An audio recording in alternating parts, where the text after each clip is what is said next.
welcome everyone to the live. I don't know why my screen's so dark. I hope it's not so dark for you, but I can barely see myself on the camera. And so it's Tuesday again, and next week we're doing Wednesday. So please put that in your diaries. Wednesday night next week, not Tuesday, we'll go through, and it'll be a pretty cool session. So have a look in the group. We'll advertise it during the week, and we've invited you to join us. So more on that later. Every week, my name's Jacqui Lewis. I'm the clinical nutritionist for BN Multi, and every week we gather on the page for the BN multivitamins, and we go through all the questions that our BN Bariatric group members have had during the week about nutrition or exercise or funny things that the body's doing after surgery, or just anything really that's impacting on your day. So each week we join here and answer questions, and we also do a few giveaways for different competitions and things that we run. So the current one is Transformation Tuesday, which is just an opportunity for members to share their progress and their achievements, not so much from a before and after sort of point of view, but more so looking at your accomplishments and things that you never dreamed in a million years you'd be doing after surgery. So we're finding that so many people are getting involved that we're just going to keep doing it. And we're going to compile a whole collection of these success stories as well. So stay tuned for that. Tuesdays, we also have our team meeting in the office, and we come up with all these great ideas of things that are coming up. So we're always working on helping and supporting. So if there's anything we've missed or something you'd like to hear about, please let us know. You can also visit us on the Australian Weight Loss Surgery podcast. So all of these live sessions are recorded and they're put on the website for the podcast every week, generally on Thursday. So if you've missed anything or you can't make it, you can catch them up later. And you can also listen to the podcasts. So this week coming up, we have Ananda Mani. She's a pain specialist. She's a wonderful lady. And I podcasted with her recently with regard to pain and treating pain from a dietary perspective, and also through management and different things you can do from a less, drug-related, obviously with the lack of not being able to take the ibuprofen and that sort of stuff. So different alternatives for that. So stay tuned on the podcast. It's getting really exciting. And so this week we've got a bunch of questions, which is great. And there was something else I was going to say to you. Oh, and did you know 48% of weight loss surgery patients are iron deficient within the first year after their surgery, which is why you need your BN Multi every day, because it covers you for maintaining your iron levels in most cases. If your iron is falling low and it comes back in your bloods as being low, you will need more iron on top of that. And we have BN Iron as a support for when your iron levels do drop low. You can take them alongside your multi and help to boost your iron levels again. So I just thought I'd share that. Maro asked a question, and it is wanted to ask whether there is a percentage of people that don't lose the average of 35 to 40% of their body weight after bypass surgery, and what percentage of patients don't lose this amount of weight despite doing everything they're supposed to do. If so, what are the factors for the lack of weight loss in people? Is it gender, menopause, age, genes, hormones, thyroid conditions? Great question. And I read through, this was a lengthy kind of background as well as the story. And my first thought was, Maro is obviously experiencing slower than wanted weight loss and is 6 weeks post-surgery. So first thing I'll say is be patient. And the second thing I'll say is 500 to 600 calories a day might be the problem. So if I see you've gone back to your surgeon, but no mention of a dietitian, and I can understand your frustration when you've gone through all of this and you're not losing the weight that you might have expected. There's a lot that can be at work in the first 6 weeks. So please don't lose hope and don't stand on the scales too often, because you'll just drive yourself crazy. So 500 to 600 calories a day, you need really 1,000 for your body to function. So an 800 calorie diet is often recommended after surgery. It's not something that I would recommend for a really long term. And 500 to 600 calories, you may be finding that you're holding on. So I would suggest definitely, it looks like you're getting enough protein, but not much else. So please look at the balance in your diet. If you've got 70 grams of protein and only 45 grams are supplemented, you could look at eating more food. And that's probably all the advice I can give in a forum like this. I would definitely recommend going back to seeing your dietitian and just take your MyFitnessPal report and show them what you're eating. If you're trying to exercise and lose weight and live on 500 calories a day, your body will go into starvation mode. There could be other things at work. And like you're saying, what percentage of people don't lose weight? It is quite unusual to not lose weight after such restrictive and malabsorptive surgery. And yes, much of the obesity picture is endocrine. So the first thing I would look at is how insulin resistant are you? How old are you? How is your thyroid functioning? That sort of thing. So yes, 1 kilo a week, you would feel disappointed, but you could have a lot of inflammation. There could be a whole lot of other things going on. The other thing I would say also is we keep getting these posts that are all talking about how much you weigh on the scales. And most people will go, oh my goodness, I measured myself and I didn't realize I've lost 2 kilos on the scales, but I've lost 6 to 8 centimeters. So please be aware that the weight on the scales is not always a true reflection of your progress. So yeah, I would hang in there and be patient, but definitely reach out. I think you must be feeling quite stuck, and definitely get some professional advice and someone to view your food intake and make recommendations from there. I think that might be something to do with it, but I can't, there's a lot of other things that could come in. So thank you for reaching out, and please welcome to the group. And yes, keep us up to date and ask as many questions as you need to, because obviously we love answering them. Thank you. So Leanne has asked for a multivitamin capsule with no iron. I'd need to get back to you via email. I'd need to have a look into it. There's not many that don't have iron, and I'd need to see why they're excluding iron. So Leanne, could you send an email to support@bnmulti.com, and we'll get back to you as soon as we can. Ange wants to know, hi Jacqui, I'm 4 weeks post-op. I've had a bypass and I'm curious to find out why I could eat eggs every day, but now my body doesn't tolerate them. What changes in our body that would reject food once it was that now is rejected and once was a favorite? This could be linked to the protein. So I was thinking hard-boiled eggs, the reason the egg is hard is because the proteins are all really tangled together by the cooking.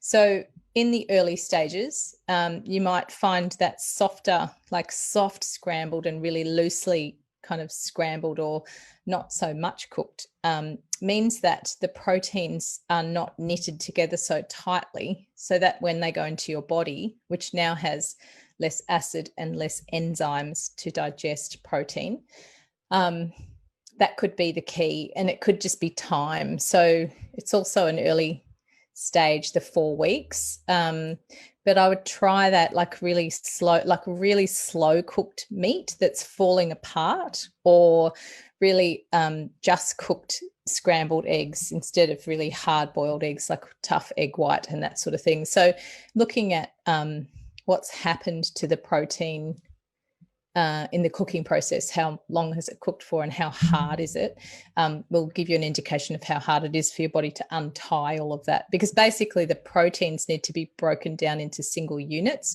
and the more tightly bound they are by heat or by cooking, the harder it is for them to get broken back apart into smaller amino acids that you can use. I hope that helps. So Nick is asking, can you shed light on why I'm hungry half an hour after eating dinner? I'm 2 years post-op. That tells me something. And it doesn't matter if it doesn't matter what time I'm eating dinner or what I'm eating, I'm still hungry short after.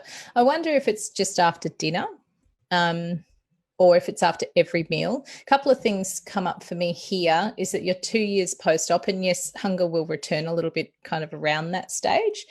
And it is a normal thing. Quite often also at 2 years, you're either more active than you've ever been, you're carrying more muscle than you used to, and you're obviously less encumbered by weight, so your more incidental exercise is obviously higher as well, so you probably find your energy needs have gone up. If you're hungry, doesn't matter. It doesn't matter what you eat. It could be also that in the evenings or in the later part of the day, sometimes that ghrelin hormone will come back into play, and that's the hormone that it impacts your understanding of how full you are. So something to have a look at, kind of maybe looking at eating more slowly. The reason for that is that the brain takes about 20 minutes to register that food's going in. So if you go back to mindful eating, slowly eating, chewing up every mouthful really fully, and putting your knife and fork down in between mouthfuls, just kind of slow the whole process down a little bit, and maybe that will help. But also have a look at what you need. A lot of people are still trying to feed themselves like they were in a convalescent state when they started the process. So yes, you will eat a little bit more. The other thing could be if you have been eating larger portions, your pouch or your sleeve may have enlarged a little bit, so the volume of food that fits in there will be more. So it's looking at those things. Take out again, if you haven't been using it, like your portion plate and bowl, and go back to basics with your portions and the time it takes you to eat a meal. The other thing you can do if you're eating a really low fat diet is just add a little bit of olive oil or something that's has a bit more of the healthy fats in it, and they'll keep you fuller for a little bit longer, as well as the protein. So a couple of things to try there, Nick. Thank you. And Catherine, is there any differences between what you can eat with a sleeve versus a bypass? A lot of this is individual. So I think the portion sizes sometimes, depending on your restriction, are smaller, and different foods are moved through. So carbs will end up in the small intestine a little bit faster with a bypass, because that's kind of where things end up a little bit more quickly. But it is independent. I don't really know how to answer that in a specific way. I'm a bit vague with that one, because it does seem to be individual.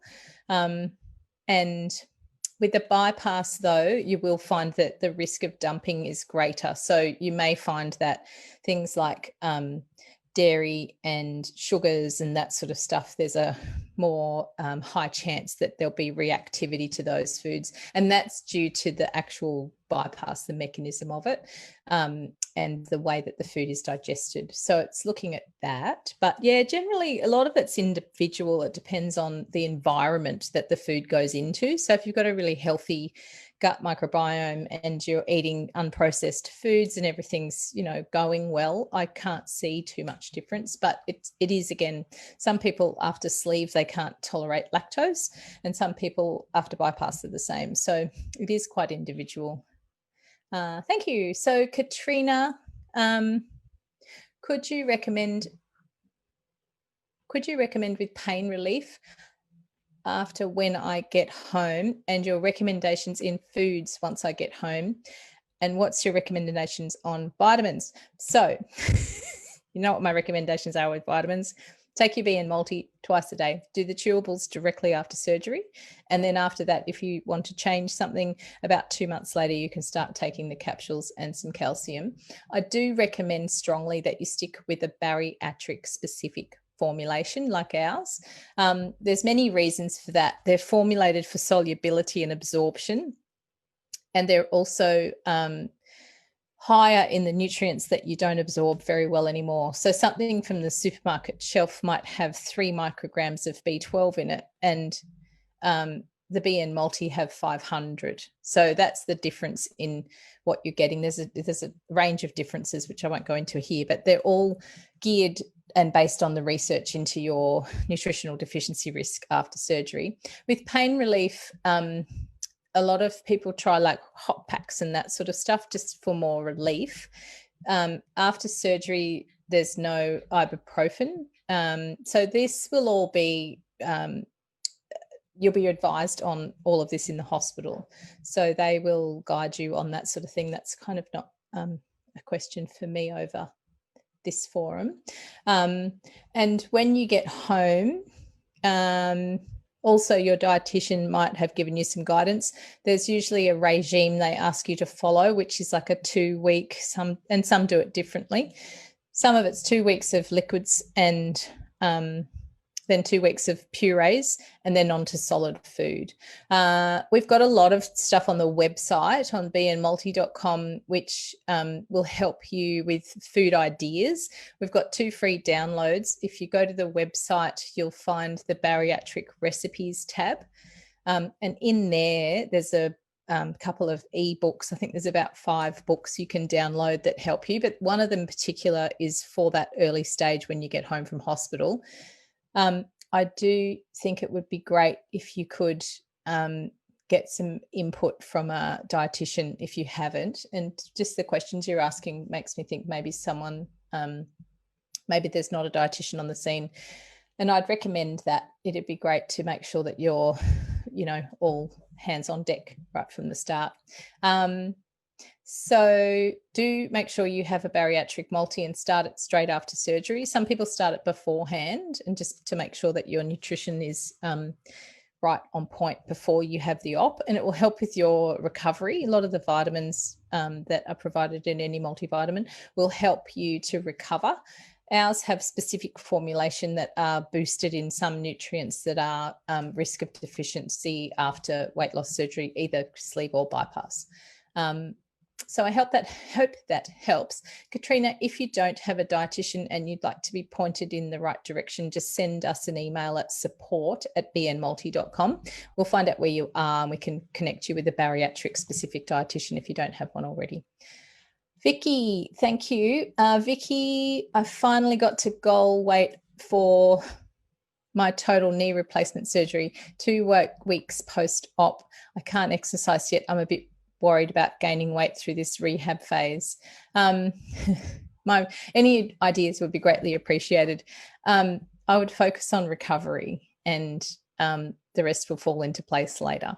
So it's important that you make sure you're just looking after yourself and putting everything into nutrition, because that's what helps with recovery and also inflammation and that sort of stuff. So if you can't exercise your legs, there's maybe something you can do with your arms, but ask your practitioners to say, look, I really am keen to do something. Is there anything I can do?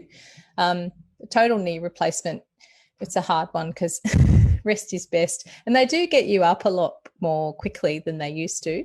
But I definitely think don't push it at this stage, because your body's busy. It's busy building stuff, and just make sure your nutrition is on point and that your protein is really good, because that is a big part of the recovery, and also all the nutrients, your B group, all that sort of stuff, vitamin C and collagen, that sort of thing for building healthy bones and healthy connective tissues and that sort of stuff. So looking at that is kind of where I would start. And also when you're doing that, it kind of helps you to make you feel like you're really doing something about, staying in good stead in this recovery period.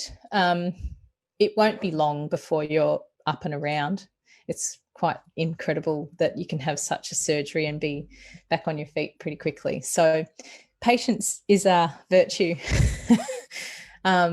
And I always, remind you that it's a marathon, it's not a race. So these sorts of things will happen in life, whether you had surgery or not. And sometimes we just have to learn how to suck it up and sit still for a couple of weeks, just because if anything goes wrong, it's bigger setback. So you're better off just to, take the advice of your practitioners and rest where you need to, and just make sure you're looking after yourself in all other areas. And then you'll be back on the tennis court in no time. I hope your recovery is a good one.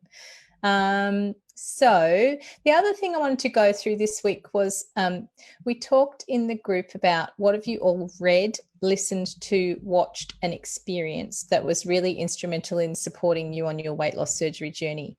And we got some really good answers. A lot of people do their own research in different ways, and I thought that was pretty interesting just to see where people tend to get their information from and how they feel about it, where they feel supported. And a lot of people like to hear other people's stories. Some people like their own kind of research-based, reading books and developing themselves in a different way. So it's worth having a look at that. A lot of them spoke to other people who'd had the surgery, researched online, read heaps of books. One by Sally Johnson, which is the big white book that we have on the website. That's like the Bible. There's a few on our site that I would definitely think are a really good investment, of course. The Gastric Sleeve Guide, the total Guide to Nutrition for Weight Loss Surgery, Sally Johnson and Justine Hawke. And just, have a look and kind of collect a bunch of books that suit your needs and use them as a reference. And in times where you're feeling like you're falling off track a little bit, just bring the books out, and it just brings things back to the front of your mind.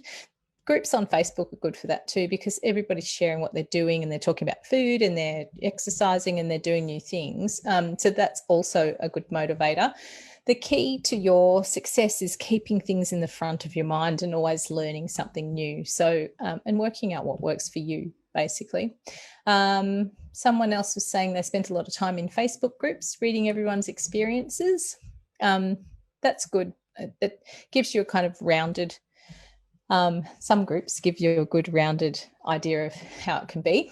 One other one was Leanne Pollard. I gave away the last Anthony Bonici book to Leanne.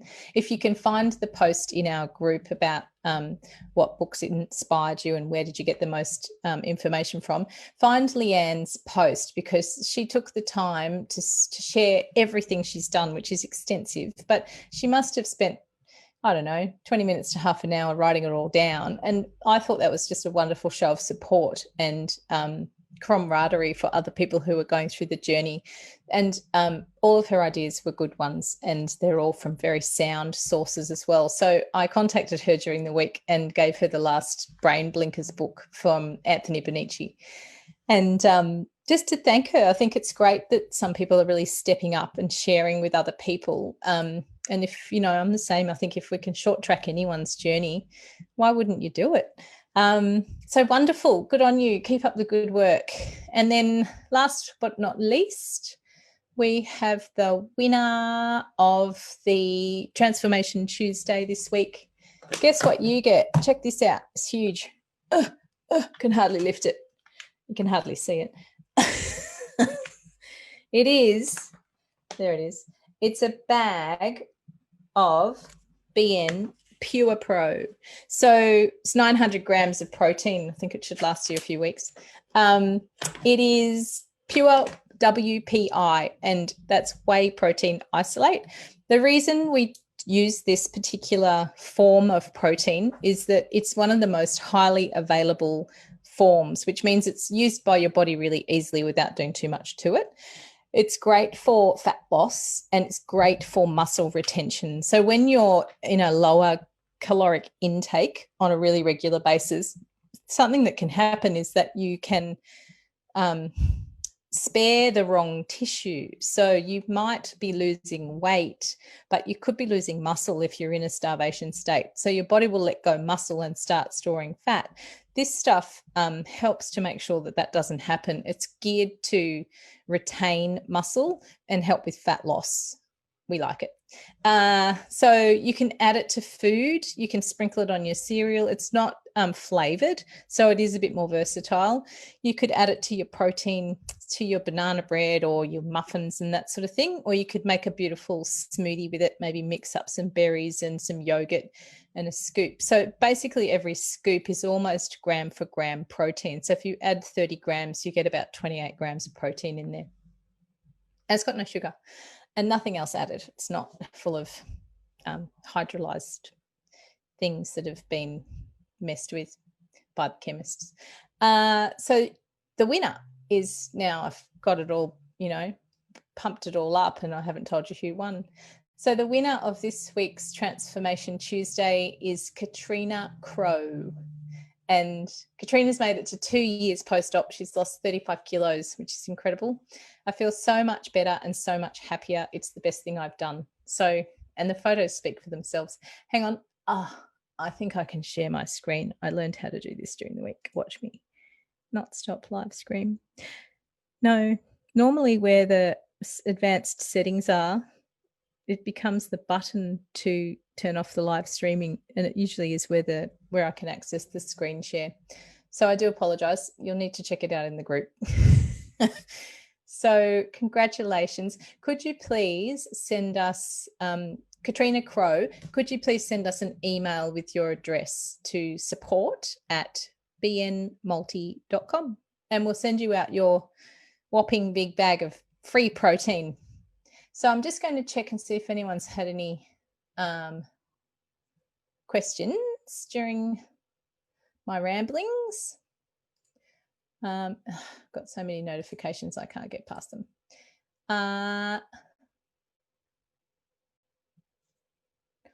Next week in the live, we're going to talk about navigating Christmas, and we are going to discuss that. So there's a registration link that'll be available when we post the ad for next week's live. And you're more than welcome to join us live. 10 comments. Hang on a sec. Which will be great. It's another opportunity just to get ready and to discuss the hurdles around Christmas. I think Christmas will be great this year, and borders are open. So cop that. We can go and see friends and family and move around the country. I think it's I think we've done a wonderful job, and I do think particularly, I mean, all politicians have done a great job. It's been a really tough year. I don't know if I'd like to be a politician at the moment. So I've got a couple of questions on the actual post where my live is being streamed. Should I take the multivitamin pre-surgery during the 2-week shakes period? You can. And also a lot of people do go into surgery with deficiencies in, as much as you wouldn't think they do. Deficiencies in iron are not uncommon. Obesity can also mean that your gut is in a state where it's not very good at absorbing. And so a lot of those same nutrients that are affected by the surgery will still be affected by just the imbalance in the body. So yes, you can take the multi. I can't see any problem with that. But also if you're going to do that, just let your dietitian know, and they will tell you. Everyone is different. So I never say, yes, do it, and that's a blanket. I always say there's no reason unless there's an exception. So it's good to check in. And it helps your recovery. I read a study, and it wasn't on weight loss surgery. It was just on, I think it was hip replacements for general population. And they had two groups. Everyone had hip replacement surgery. One group got just a general multivitamin given to them in the recovery stage, and the other poor old group, they didn't. And the end result, I think, was faster recovery but less complications and morbidities. So overall, when you look at what your body has to do after any kind of surgery, it's rebuilding, it's fighting inflammation, it's redoing everything from a hormonal perspective, this one particularly a metabolic perspective, and that all takes nutrients. Every system relies on certain nutrients to run it. So whilst you don't put in too many, a good blanket of protection as far as nutrients goes is totally important. So do check in with your dietitian if you can take them prior to surgery to see that there's no reason that you shouldn't. A lot of them are water soluble, so they just, if they're not used, they will pass through and not cause any problems. The main ones are iron will build. So in some people, particularly men, if iron is building, it's not ideal. If iron becomes high, it's not good. So people with hemochromatosis and that sort of thing needs to be looked after. But that's, it's fairly limited population who need that extra level of intervention. So there's meant to be 10 comments here and I can only see a few. So I think we're good. I think I've answered all the questions. I've told you what's happening next week. I've given away the protein and I've talked about the podcast. So if there's any more questions, chuck them in the group and we'll answer them next Wednesday. But Wednesday, we're also going to talk about navigating Christmas. So what are you going to do when you're going out? What are you going to take with you? What are you going to think about? All that sort of stuff. Does adding protein or natural protein in a well-balanced nutritional meal work better in its weight loss and muscle benefits than simply supplementing protein powder on its own, such as in protein waters or a scoop of protein in powder or in coffee? In many ways, protein is protein. However, it's always better when you get it from food because food just doesn't give you protein only. Food gives you, so say you're getting your protein from meat, that gives you zinc, gives you all sorts of different other side benefits. Or if you're getting your protein from legumes and nuts and that sort of stuff, they all have these additional little special plant nutrients and other bioflavonoids and there's a word for it, plant nutrients as well, that all very quietly add to the health picture. So you're right, if you're just adding protein to your coffee and calling that 30 grams of protein, it is that, but is it the best thing for you? So ideally, we look at getting our protein from our food first and then look at supplementation if we've been busy. And that's kind of how I like to put it forward, is you've got this little opportunity, which is half a cup or a cup at the most. So if you're putting in powders and manufactured forms of these nutrients or macros, is that the best thing? So it's understandable in a weight loss surgery patient that there will be supplementation needed, particularly if you're really active and that sort of thing, or you're busy or whatever, but they are not part of your major part of your diet. So it takes planning and the 5 Ps. Proper planning prevents poor performance. Being organised and thinking about what you're going to put in for the rest of the day. I hope that makes sense. But that's a great question. That was Maro. Thank you. 2 questions from you tonight. Well done. And if there's any questions I've missed, I will pop in when I've turned everything off and I will answer them for you. So thank you for joining us and we will see you next Wednesday, Queensland time, 7 p.m. Have a wonderful week. See ya.